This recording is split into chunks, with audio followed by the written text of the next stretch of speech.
আর এত লজ্জা পেতে হবে না। লজ্জায় তো চোখ মুখ একদম বেগুনের মতো হয়ে যাচ্ছে, দেখতে পাচ্ছি। ও, আমি কালো বলেই কথাটা আমাকে বললে, তাই না? বেশ তো, এতই যখন সুন্দর সুন্দর মেয়েরা তোমাকে সিগন্যাল দেয়, তাহলে তাদের কাউকে না ধরে আমার কাছে কেন? ওই যে চোখের জল আমি একেবারে সইতে পারি না।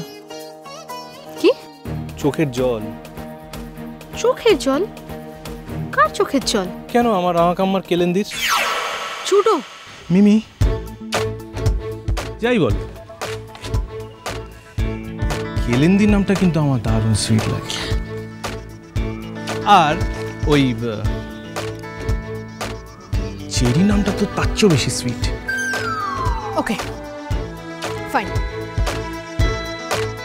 তুমি এতক্ষণ ধরে আমাকে দাঁড় করিয়ে রেখেছিলে কারণ তুমি আমাকে অপমান করবে, বুঝতে পেরেছি। শোনো জুডো, দেখো তোমার মনে কি আছে সেটা আমি সত্যিই জানি না, কিন্তু তুমি মুখে যা বলছো সেটাই যদি তোমার মনে থেকে থাকে তাহলে সময় আছে, এখনো সময় আছে, তুমি ভেবে দেখতে পারো। বলছো? হ্যাঁ বলছি। মিথ্যে কথা? না, মিথ্যে নয়, সত্যি।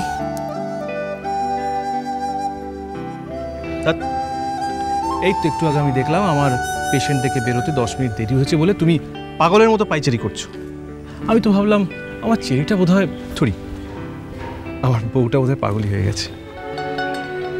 আসলে কি হয়েছে জানো? আসলে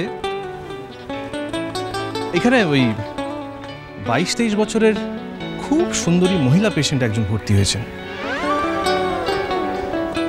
ওকে দেখতে গেলেই আমি না একদম ম্যাগনেটের মতো আটকে যাই, ইচ্ছে থাকলেও বেরোতে পারি না। সরি মিমি।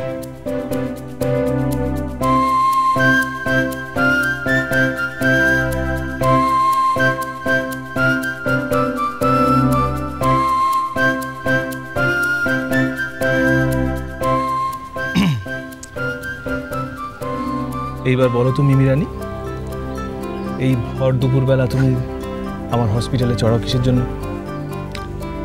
কয়েক ঘন্টা পর তো তোমার কাছে আমাকে যেতেই হতো।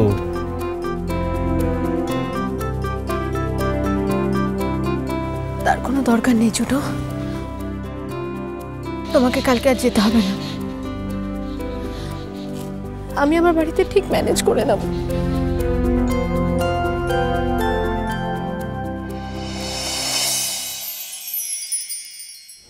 কালো, কালো is not a problem. I like কালো। তা সে যতই কালো হোক, দেখেছি তার কালো হরিণ চোখ। আর চেরি, তাতেও আমার কোনো সমস্যা নেই। মহাকাব্যে চেরিদের অনেক অবদানের কথা লেখা আছে, অনেক অবদান। I like cherry. আমি আমার চেরিকে নিয়ে খুব গর্বিত। কিন্তু ইডিয়েট নইব নইব চ, আমি জেনে শুনে কোনো ইডিয়েট মেয়েকে বিয়ে করতে পারবো না।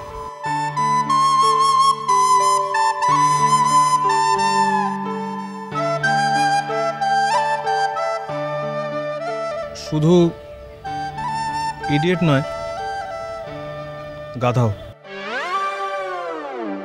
তোমার কাছে তো অনেক ভালো ভালো সুন্দর সুন্দর দেখতে মেয়ে আছে না? যাও,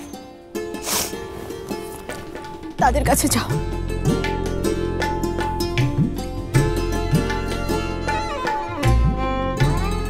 কিন্তু তারা তো কেউ আমার মিমি নয়।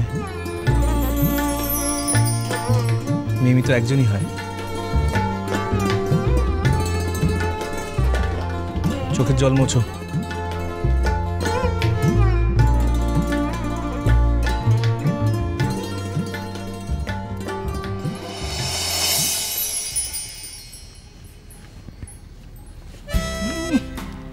বিয়ে হবে না, আমি বাড়িতে ম্যানেজ করে নেব। কি ম্যানেজ করবে তুমি শুনি? তারপর যখন বাড়িতে চড়া হয়ে তুলে নিয়ে আসবো না, তখন বুঝতে পারবে।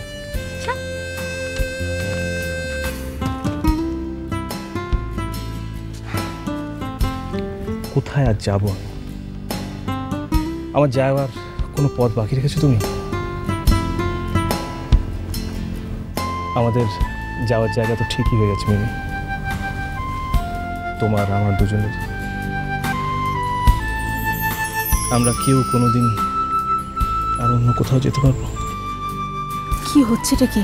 এটা হসপিটাল মিমি, এটা নেহাত হসপিটাল, তাই তুমি বেঁচে গেলে। তা না হলে কি করতে? মিমি, তুমি আমাকে প্রভোগ করো না কিন্তু।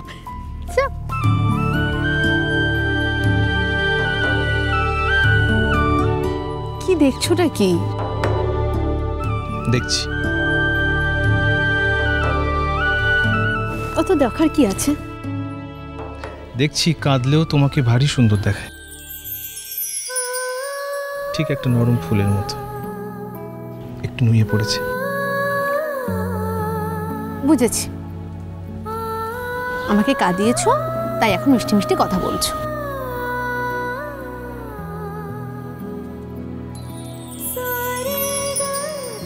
এটা হসপিটাল। আহা, তোমার যেন ভালো লাগছে না? না, একদম ভালো লাগছে না। যেটার জন্য এসছি সেটা আগে করি। অনেকক্ষণ বাড়ি থেকে বেরিয়েছি, এবার বাড়ি থেকে সবাই একজন একজন করে ফোন করতে শুরু করে দেবে। বলো।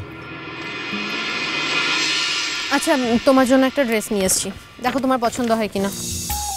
অবশ্য পছন্দ না পছন্দ হওয়ার মতো কিছু নেই, কেন একটা সাদা পাজামা পাঞ্জাবি। ও মাই গড, আজ তো আমার জন্মদিন না? আজ তোমার জন্মদিন নয়, কিন্তু কাল তোমার বিয়ে। আর আমি চাই এই পাজামা পাঞ্জাবিটা পরে কালকে তুমি আমাদের বাড়িতে আসবে। সাদা রঙের পাজামা পাঞ্জাবি? আচ্ছা, কালকে আমিও যেন সাদা লালে শাড়ি পরবো। মনে আছে তুমি আমাকে বলেছিলে তোমার কনভেনশনাল পোশাক পরতে ভালো লাগে না, তুমি এরকম পোশাক পরে বিয়ে করতে চাও। আর তুমি ফুলের গয়না পরবে তো? পরবো তো। আর শোনো, কপালে যেন একটু চন্দনও থাকে। থাকবে, কিন্তু বেশি না। আরে বাবা, সোশ্যাল ম্যারেজের জন্য তো বাকি রাখতে হবে নাকি?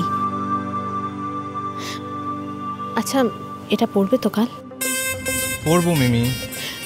শোনো জুডো, আমার না ভীষণ ভয় করছে। তুমি তো জানোই রাঙা পিসি খুব মুখ পাতলা, কখন কি বলে দেবে। সেদিন তাই জন্যই তো অমর্ত আঙ্কেল রাঙা পিসিকে এনে আর বাড়িতে নিয়ে গেল না। কিন্তু কালকের পর তো বাড়ি চলে যাবে, আর তখন যদি কথায় কথায় আন্টিকে বলে ফেলে, আমার না প্রচণ্ড ভয় লাগছে। আন্টি যদি জানতে পারে তাহলে কি হবে? মিমি, যতই যাই হোক বিয়েটা তো আর ফিরিয়ে নিতে পারবে না। কাল তো আমাদের গাঁটছড়া বাঁধা হয়েই যাচ্ছে মিমি, আইনি ভাবে। তুমি কেন এত ভয় ভয় আছো বলো তো? আচ্ছা যাই হোক, চলো বাড়ি যেতে হবে এবার। চলো, ড্রাইভার রেডি, গাড়িতে ওঠো। এই শোনো, আমি কিন্তু তোমাকে বাড়িতে পৌঁছে দিতে বলিনি, আমি তো এসেছিলাম এগুলো দিতে। থাক, সব কথা কি আর মুখে বলা যায়? ম্যাডাম আজকে গাড়ি আনেননি, ভেবেছিলেন ফেরার পথে একটু ঘনিষ্ঠ খুনসুটি করতে করতে যাওয়া যাবে। ছুটো। আচ্ছা বাবা, আমি না হয় নিজের মনের কথা একটু বলেই ফেলি, তবে দোষটা কোথায়? না, আমরা দেরি করো না, দেরি করো না, চলো চলো ওঠো। দেখো, কাল ছুটি নিয়েছি বলে আজ আজ আজ আমার ডাবল। অনেক কষ্ট 2 ঘন্টা ব্রেক বার করেছি। চলো চলো চলো চলো চলো, এটা নাও, এটা নাও, এটা নাও, ওঠো ওঠো ওঠো ওঠো।